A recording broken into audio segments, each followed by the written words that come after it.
সুজি দিয়ে তৈরি এই নতুন স্বাদের নতুন রেসিপি একবার খেলে বারবার খেতে চাইবেন। অল্প উপকরণে হাতে মাত্র 10 মিনিট সময় নিয়ে তৈরি করে ফেলতে পারেন এই লোভনীয় দুর্দান্ত স্বাদের রেসিপিটি, যা একটি খেলে আর একটি খেতে চাইবেন, আর কাউকে খাওয়ালে তো বারবার রিকোয়েস্ট আসতেই থাকবে। তাহলে দেখে নিন আজকের সহজ রেসিপি। নমস্কার বন্ধুরা, সাথী কিচেনের আবারও এক নতুন রেসিপিতে আপনাদের সকলকে স্বাগত জানাই। আসুন দেখে নিন আজকের সহজ রেসিপি, সুজির তৈরি দুর্দান্ত স্বাদের লোভনীয় নাস্তা। রেসিপিটি তৈরি করতে প্রথমে কড়াইতে দিয়ে দিলাম 1 টেবিল চামচ সাদা তেল। রিফাইন্ড সয়াবিন অয়েল দিয়ে তার মধ্যে আমি 1 চা চামচের হাফ চামচেরও একটু কম দিলাম কালো জিরে। তেলের সঙ্গে কালো জিরেগুলো একটু ভেজে নিয়ে তারপরে দিয়ে দিচ্ছি ফ্রেশ নারকেল কোরানো নারকেল এবং কালো জিরে তেলের সঙ্গে একটু নেড়েচেড়ে ভেজে নিতে হবে। চুলার আঁচটা একেবারে কমিয়ে নিয়ে একটুক্ষণ সময় নিয়ে ভেজে নিই। তারপরে দিয়ে দিচ্ছি মেজারিং কাপের হাফ কাপ সুজি। এখানে আমি 100 গ্রাম মতো সুজি দিলাম। সুজিগুলোকেও কিছুক্ষণ পর্যন্ত একটু ভেজে নিচ্ছি। চুলার আঁচ আবারও বলছি একেবারে মাঝারিতে থাকবে। চুলার আঁচ মাঝারিতে রেখে কিছুক্ষণ এইরকম সুজি এবং নারকেলগুলোকে একটু ভেজে নিতে হবে। সুজির যখন কাঁচা গন্ধটা চলে যাবে তখন এর মধ্যে দিয়ে দেবেন পরিমাণ মতন জল। দেখুন সুজিটা বেশ সুন্দর ভাজা ভাজা হয়ে গেছে। এখন এর মধ্যে আমি দিয়ে দিচ্ছি পরিমাণ মতন জল।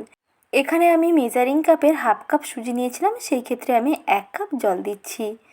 জল দিয়ে এর মধ্যে দিয়ে দিচ্ছি চিনি। স্বাদ অনুযায়ী চিনিটা দিয়ে দেবেন। যদি বেশি মিষ্টি পছন্দ করেন তাহলে অবশ্যই বেশি মিষ্টি দেবেন, অর্থাৎ চিনিটা একটু পরিমাণে বাড়াবেন। আর যদি মিষ্টি কম চান তাহলে কিন্তু এখানে চিনিটা কম অ্যাড করবেন। দিয়ে কিছুক্ষণ পর্যন্ত সুজিটাকে রান্না করে নেব। চুলার আঁচ একেবারে মাঝারিতে আছে, মাঝারিতে রেখে কিছুক্ষণ সময় নিয়ে সুজিগুলোকে রান্না করে নেব। তবে এখানে কিন্তু লবণটা দেওয়া হয়নি, তাই লবণটা আমি একটু শেষ পর্যায়ে অ্যাড করে দিচ্ছি। এই পর্যায়ে লবণ দিয়ে দিতে পারেন, অল্প সামান্য একটু লবণ দিতে হবে। 1 চা চামচের 4 ভাগের 1 ভাগ সামান্য অল্প একটু লবণ দিয়ে আবারও সব কিছুকে ভালো করে মিশিয়ে নিচ্ছি, যাতে লবণের সঙ্গে ভালো করে মেশানো হয়ে যায়। কোনো মিষ্টি জাতীয় জিনিসে অল্প একটু লবণ দিয়ে দেখবেন তার মিষ্টতা দেখবেন আরও বেড়ে যায়। কিছুক্ষণ রান্না করে নেওয়ার পরেই দেখুন সুজির সুন্দর একটা ডোতে পরিণত হয়ে যাচ্ছে এবং মিশ্রণটা দেখুন কড়াই থেকে ছেড়ে চলে আসছে। এবং যখন দেখবেন সুজি এইরকম একটা মণ্ডতে পরিণত হয়ে যাবে তখন চুলার আঁচটা বন্ধ করে দিয়ে এটাকে আপনারা আরও 3 থেকে 4 মিনিট স্ট্যান্ডিং টাইমে রেখে দিতে পারেন। আর না হলে এইরকম গরম অবস্থায় একটা প্লেটের মধ্যে নামিয়ে একটা চৌকোনা শেপ দিয়ে দিতে হবে। আর যেই প্লেটে নামাবেন সেই প্লেটে অল্প 1 থেকে 2 ফোঁটা তেল এইরকম প্লেটটার গায়ে ব্রাশ করে নেবেন। তাহলে দেখবেন এই শেপটা দিতে অনেক সুবিধাও হবে। আর এই নাস্তাগুলো যখন কাটবেন তখন দেখবেন প্লেট থেকে সহজেই ছেড়ে চলে আসবে। কোনো থালাতে কিংবা কোনো প্লেটের মধ্যে যখন এই সুজির মণ্ডটাকে এইরকম একটা চৌকোনা শেপ দিয়ে বানাবেন তখন প্লেটের গায়ে অল্প একটু তেল লাগিয়ে দেবেন, দেখবেন কাজটা অনেক সহজ হয়ে যাবে। কিছুক্ষণ পরে দেখুন এই গরম অবস্থায় এই সুজির ডোটাকে সুন্দর করে একটা চৌকোনা শেপ দিয়ে সেট করে নিয়েছি। এখন একটা ছুরি দিয়ে আরও ছোট ছোট চৌকোনা শেপ দিয়ে কেটে নেব। এটা আপনারা বরফি শেপেও কাটতে পারেন এবং চৌকোনা শেপেও কাটতে পারেন, নিজের পছন্দ মতন যে কোনো শেপেই কাটতে পারবেন। আর যেই ছুরিটা দিয়ে এই সুজির ডোটাকে কাটবেন সেই ছুরির গায়ে অল্প একটু তেল লাগিয়ে দেবেন, তাহলে দেখবেন বেশ সুন্দরভাবে কাটা হবে। সুজির এই স্টিকি ভাবটা আর ছুরির গায়ে লাগবে না। সুন্দরভাবে চৌকোনা শেপ দিয়ে কেটে নিচ্ছি। প্রথমে এরকম লম্বা লম্বা করে কেটে নিচ্ছি, তারপরে চৌকোনা শেপ দিয়ে কেটে নিচ্ছি। আপনারা আপনাদের পছন্দ মতো যে কোনো শেপেই কেটে নিতে পারেন। ছোট ছোট চৌকোনা করেও কাটতে পারেন, না হলে এইরকম আয়তক্ষেত্রের মতনও কাটতে পারেন, আবার না হলে বরফি শেপেও কাটতে পারেন। যেমন পছন্দ হয় সেই মতন করেই কেটে নেবেন, স্বাদটা দেখবেন একই থাকবে। এখন সমস্ত নাস্তাগুলোকে রেডি করে নিয়েছি।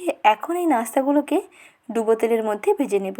আর কত সহজেই দেখুন প্লেট থেকে ছেড়ে চলে আসছে। প্লেটের গায়ে অল্প একটু এরকম তেল লাগিয়ে দিলে প্লেট থেকে দেখবেন অনায়াসে ছেড়ে যাবে। এখন এই নাস্তাগুলোকে তেলের মধ্যে ভেজে নিতে হবে। চুলার আঁচ প্রথম থেকে শেষ পর্যন্ত মাঝারিতে থাকবে। বেশি কিন্তু চুলার আঁচটা কমাবেন না, তাহলে এগুলো কিন্তু আবার বেশি শক্ত হয়ে যাবে। ওপরটা বেশি শক্ত হয়ে গেলে খেতে ভালো লাগবে না। তাই চুলার আঁচ প্রথম থেকে শেষ পর্যন্ত মাঝারিতে রেখে ভেজে নেবেন। দুই দিকের কালারটা যখন বেশ সুন্দর একটু গোল্ডেন ব্রাউন হয়ে আসবে তখন এগুলোকে তেল থেকে তুলে নেবেন। প্রথমে একটা পাশের কালার দেখুন মোটামুটি একটু চেঞ্জ হয়ে গেছে। যখন একটা পাশের কালার একটু চেঞ্জ হয়ে যাবে তখন অপর সাইডটাকে উল্টে দেবেন। এইভাবে উল্টে পাল্টে মোটামুটি 3 থেকে 4 মিনিট সময় নিয়ে ভেজে নিলেই হবে। ভাজতেও বেশি সময় লাগবে না, কালারটা দেখবেন খুব তাড়াতাড়ি চেঞ্জ হয়ে যাবে। আর এগুলো প্রথম থেকে শেষ পর্যন্ত মাঝারি আঁচেই ভাজতে হবে, তাহলে দেখবেন ওপরটা বেশ মুচমুচেও হবে আর ভেতরটা অনেক সফট থাকবে। খেতে তো দুর্দান্ত লাগে। সামনে হোলি, হোলি স্পেশাল, অবশ্যই রেসিপিটি বানিয়ে দেখুন। মাত্র 10 মিনিটে তৈরি করে ফেলতে পারেন সুজির এই নতুন রেসিপি, যা কাউকে খাওয়ালে বারবার রিকোয়েস্ট আসতেই থাকবে। বাড়ির ছোট থেকে বড় সবার দেখবেন ভীষণ পছন্দ হবে। হাতের কাছে থাকা অল্প কিছু উপকরণে অল্প সময়ে তৈরি করে ফেলুন এই রকম দুর্দান্ত স্বাদের একটি নতুন রেসিপি কেমন লাগলো কমেন্ট সেকশানে জানাবেন।